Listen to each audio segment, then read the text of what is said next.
В Доме дружбы народов имени Алексея Кулаковского состоялся фольклорный театрализованный концерт «Вечерки на Иланке».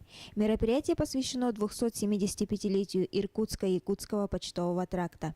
Инициаторами проекта стал ансамбль русского танца «Ярилов день», а также ансамбли потомков государевых ямщиков «Ямские бубенцы» и «Ямская гармонь». В 2018 году мы отмечаем 275 лет со дня основания Иркутско-Якутского почтового тракта. И сегодняшний проект «Вечерки на Иланке» посвящается этой знаменательной дате.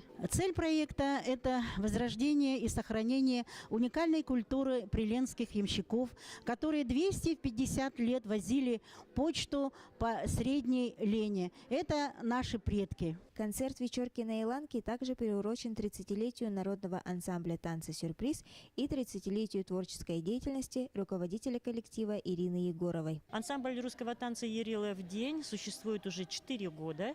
В составе этого коллектива находятся родители детей, которые занимаются в ансамбле танца «Сюрприз». Сейчас уже на счету нашего коллектива 11 танцев. Мы занимаемся русским танцем, но сегодня вы тоже увидите на концерте не только русские танцы, это будут международные танцы, то бишь такой небольшой сюрприз, подарок для нашего зрителя. Я думаю, это будет очень интересно. Тема ямщиков меня очень заинтересовала, и мы решили приблизиться к этой дате и отдать дань уважения истории Якутии. Мы являемся действительно потомками, в основном уроженцы Хангаласского района.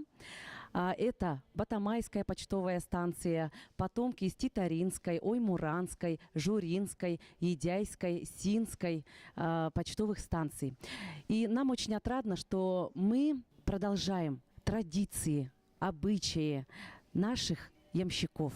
Ваку, кузнице, ваку, кузнице, кузнецы молодые кузнецы, кузнецы молодые кузнецы, они куют, они куют, приговаривают, они куют, приговаривают. Зрители получили огромный заряд позитива и хорошего настроения. Вечерки на Иланке стали настоящим праздником для всех, кто ценит и любит историю Якутии. Пресс-служба Дома дружбы народов имени Алексея Кулаковского.